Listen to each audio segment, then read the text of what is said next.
اس کے لیے انتظار میں تھا، اس کے لیے اطاولہ ہوا تھا۔ پورے پاکستان نے کل بتا دیا کہ آپ تو عمران خان صاحب کی ایک تصویر کی مار ہیں، مقابلہ اس سے کیا خاک کریں گے؟ اور مقابلہ اب کس چیز کا آپ نے کرنا ہے؟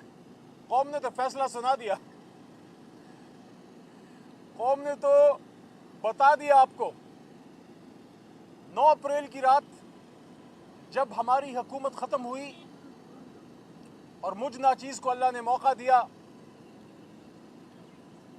پارلیمنٹ میں عمران خان صاحب کی نمائندگی کرنے کا، اور اس کے اگلے دن پورا پاکستان نکلا، کراچی نکلا، لاہور نکلا، پشاور نکلا، کوئٹہ نکلا، اور پاکستان ہی نہیں پوری دنیا میں جہاں جہاں پاکستانی تھا، واشنگٹن میں تھا، نیو یارک میں تھا، لنڈن میں تھا، عرب ممالک میں تھا، ہر جگہ نکلا، میسج کیا تھا پاکستان زندہ باد اور عمران خان زندہ باد۔ 8 فروری کو پھر نکلا، 8 فروری کو قوم نے پھر آپ کو بتا دیا، قوم نے بتا دیا ہے، بار بار بتا رہے ہیں، اور کل پھر بتا دیا کہ قوم کدھر کھڑی ہے۔ آپ عمران خان صاحب کی ایک لائیو پروسیڈنگ آپ نے نہیں دکھائی جو دکھانی چاہیے تھی۔ میں سمجھتا ہوں حکومت وقت کو ڈرنا نہیں چاہیے، بلکہ بجائے اس کے کہ عمران خان صاحب کی لائیو سٹریم کل دکھاتے، الٹا کچھ حکومتی لوگوں نے پتہ نہیں کس کے اشارے پہ، کچھ حکومتی لوگوں نے پتہ نہیں کس کے اشارے پہ ہماری عدلیہ پہ کل حملہ آور ہوئے۔ کبھی فیصلے ہمارے حق میں آئیں گے، کبھی فیصلے ہمارے خلاف آئیں گے۔ جب خلاف آئیں گے تو اوپر کی عدالت میں ہم اپیل میں جائیں گے، لیکن ججوں پہ اس طرح ذاتی حملے اگر آپ کریں گے تو آپ کے تو پاکستان سے باہر اثاثے ہیں، لیکن پاکستان میں کیوں آگ لگا رہے ہیں؟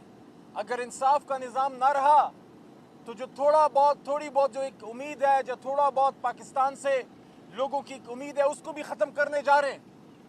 آپ کا تو سب کچھ پاکستان سے باہر ہے۔ یہ جو دبئی لیکس آئی ہیں، دبئی لیکس میں کیا ہے؟ پاکستان سے باہر اثاثہ رکھنا کوئی جرم نہیں، لیکن یہ کوئی بتانا پسند کرے گا کہ یہ اثاثہ بنا کیسے، اور یہ کوئی بتانا پسند کرے گا کہ بہت سے لوگوں نے وہ چھپائے کیوں، اور یہ کوئی بتانا پسند کرے گا کہ ایک بزنس مین ہے وہ باہر انویسٹمنٹ کرتا ہے، سمجھ میں آتی ہے، لیکن ایک جج ہے، ایک بیوروکریٹ ہے، ایک جرنیل ہے، ایک سیاستدان ہے، ایک سرکاری عہدے پہ ایک شخص ہے، وہ کیوں پاکستان میں اپنا اثاثہ نہیں بنانا چاہتا؟ وہ پاکستان جس نے آپ کو پہچان دی، مجھ جیسے ناچیز کو اللہ نے اس مٹی کی برکت سے 3 بار پارلیمان میں بھیجا، یہ تو ہماری دھرتی ماں ہے پاکستان، تو اپنی ماں کو کوئی چھوڑ کے کہیں اور جاتا ہے؟ آپ اپنی ماں کو خوبصورت کرتے ہیں یا باہر ملک میں جا کے کچھ اور کرتے ہیں؟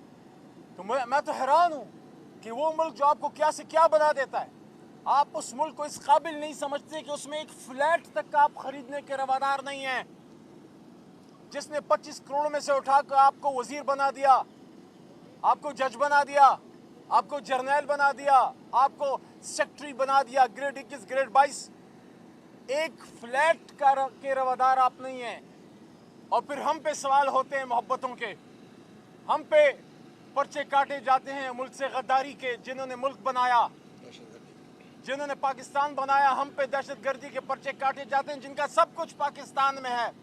عمران خان صاحب کا کوئی ایک موٹر سائیکل اور کوئی 1 انچ کی زمین پاکستان سے باہر نہیں ہے۔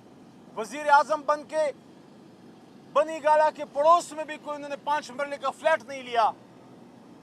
اس شخص کو کل کس طرح، جب وہ پکچر میں نے دیکھی، میں سپریم کورٹ میں محترم جج صاحبان کی عدالت میں جب بیٹھا تھا، میں سوچ رہا تھا پاکستانیوں، میں سوچ رہا تھا، کیونکہ میں اس نسل سے ہوں جو جب اتنا تھا تو عمران خان صاحب کو میں نے دیکھا پاکستان کا جھنڈا لہراتے ہوئے۔ ہم یہ کرتے ہیں اپنے قومی ہیروز کے ساتھ، اور کب تک کرتے رہیں گے؟ کب تک کرتے رہیں گے؟ ہم نے قدیر خان صاحب کے ساتھ کیا کیا؟ کیا ان کو ایکنالج کیا؟ ان کو وہ عزت دی؟ کیا وہ اس دنیا سے خوش واپس گئے؟ عمران خان نے کیا گناہ کیا ہے جس کو ہم نے ایک ملزم بنا دیا اڈیالہ میں؟ آج پھر ہم جمعے کے دن اس گرمی میں